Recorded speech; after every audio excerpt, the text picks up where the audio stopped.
Welcome to everybody. This is Husband and Wife Gamers. I would be husband. And I'm wife. Very enthusiastic, thank you.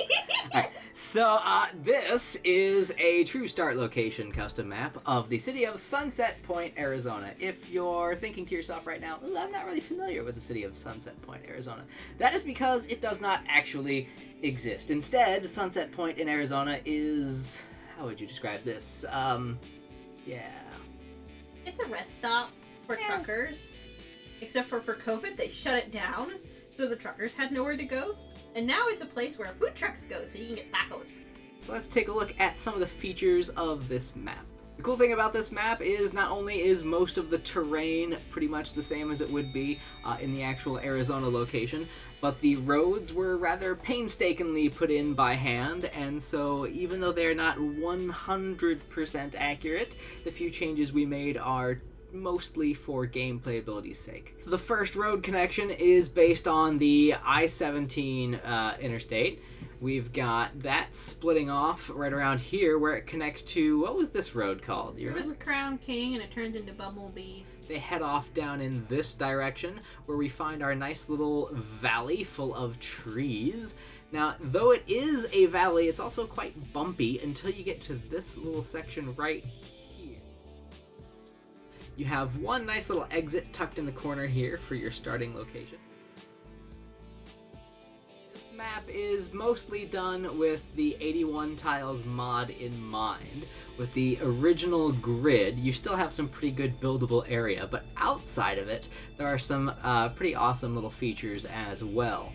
Such as right down here, there's this amazing little mesa.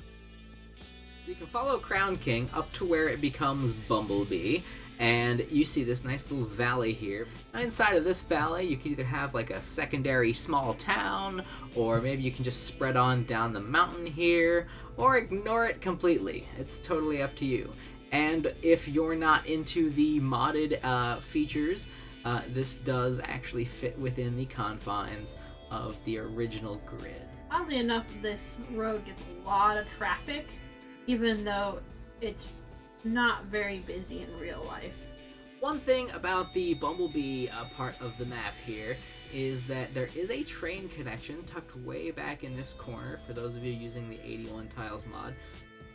Jumping down to the opposite side of the map, eventually you'll find Bloody Basin Road. But before you even get there, you've got this nice little creek right. So looking at these creeks that look like rivers, our main one is actually called Tank Creek, and this little one on the side is called Larry Creek. However, in reality, it's more of a wash than a creek. You just got a little bit of water slowly trickling down, and that's only if it rains. Otherwise, it's a dry bed, or if you're lucky, a puddle here and there. If we actually look at this little creek, we do see that we have some fish, mostly salmon, but we do have a little bit of anchovies and some shellfish. And a lot of the river doesn't actually have much fish there. Oddly enough, we don't actually have salmon in Arizona. It's mostly crawdads and trout, but I guess salmon's a good substitute for us. This is probably my favorite part of the whole one here, even though it's kind of outside the original city. But driving up this part of I-17, just when you come right up to the mesa, that is like one of the nicest spots of that whole drive. There's a lot of cool stuff to look at. The ground looks nice. I just like the view.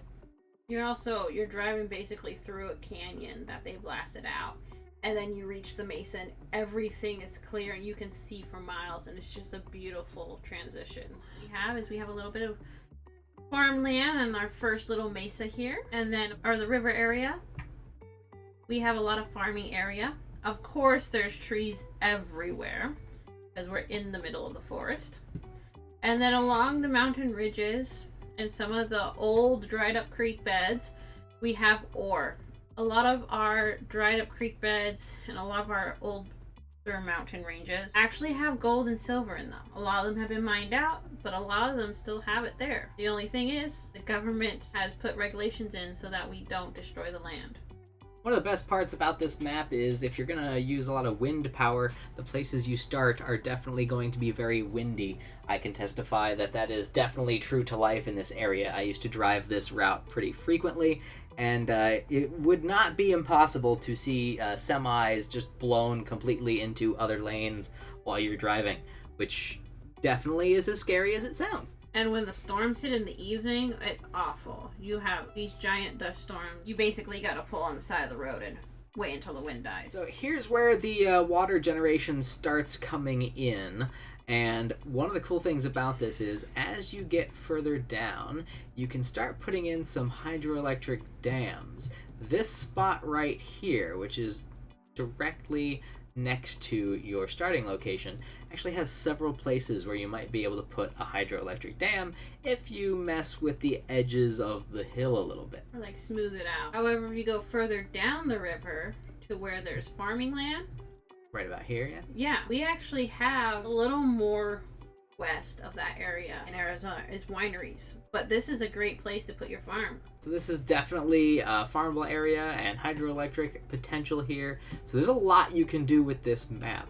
The buildable area at first, when you're looking at it from the sky, may seem like it's not a lot of buildable area. But if you work to smooth some of these bumpier, ridgy areas in the valley out, and if you take advantage of some more terraced construction of things like farms and residential, you can probably make good use of some of these areas that are next to the old creek beds and canyons.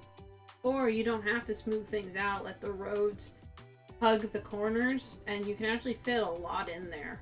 Like that crevice right up at our beginning of start square. That looks like a horrible place you can't even build in, but it's actually super easy to build in. Why, though, are we posting this as our first map? Well, we're going to do something a little interesting with this one. We're going to call it the Husband and Wife City Building Challenge number 1. Number 1. And what is it we're going to do with this? So basically, what we're going to do is we're going to be playing on our own machines at the same time, but we each get to build our own maps to see who can build the better city. And once we're done, you guys can vote in the comments on which one you think was the better city. Definitely mine, I'm sure. Your traffic's gonna be worse, I guarantee that. Says who? The red map. Welcome to 2020. That was 2 years ago. Welcome to 2022. Everything's a shit show. Oh, God. That might make it in the cut. Who knows?